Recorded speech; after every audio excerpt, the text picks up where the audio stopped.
সমুদ্রের গভীরে আমরা ড্রাগন কিংয়ের সাম্রাজ্য দেখি। সেখানে ড্রাগন কিং তার প্রজাদের একটি শক্তিশালী জাদুকরী লাঠির কথা বলছিলেন, যা বহু শতাব্দী ধরে সেখানেই দাঁড়িয়েছিল। এবং আজ সে অবশেষে সেই জাদুকরী লাঠিটি অর্জন করে আরও শক্তিশালী হতে চলেছিল, যাতে সে তার শক্তি দিয়ে পৃথিবী শাসন করতে পারে। তখনই চুপিসারে আমাদের নায়ক বাঁদর সেটি নিতে আসে। সেই লাঠি তার সাথে কথা বলতে পারত এবং সে তাকে বলে যে সে হাজার হাজার বছর ধরে কোনো শক্তিশালী প্রাণীর অপেক্ষা করছিল। আমাদের নায়ক বাঁদরের কথায় সে নিজের আকার ছোট করে নেয়, যার পর সে সেটা নিয়ে সমুদ্র থেকে বেরিয়ে আসে। ড্রাগন কিং যখন জানতে পারে যে একটি বাঁদর তার জাদুকরী লাঠি নিয়ে গেছে, তখন সে জেড এম্পাররের সাথে যোগাযোগ করে। কিন্তু বুদ্ধের কথা মতো জেড এম্পাররে হস্তক্ষেপ করতে চাননি, তাই তিনি ড্রাগন কিংকে সাহায্য করতে অস্বীকার করেন। এদিকে জাদুকরী লাঠি পাওয়ার পর আমাদের নায়ক বাঁদর সেই দানবটির মুখোমুখি হতে তার গুহায় যায়।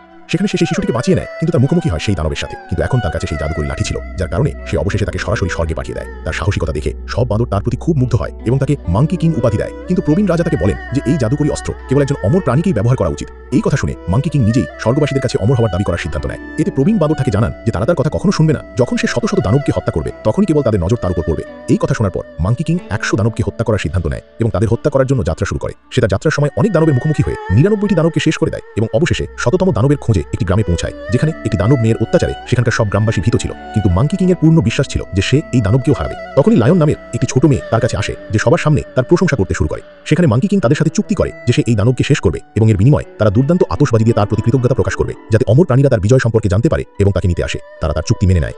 চলবে মাঙ্কি কিং এর জয় জয়কার গ্রামে। কিন্তু অহংকার কি তাকে অমরত্ব দেবে, না করবে সর্বনাশ? পরবর্তী পার্টে দেখুন আতশবাজির আলোয় ওঠে স্বর্গের চোখ আর নামে এক মহাশক্তির পরীক্ষা।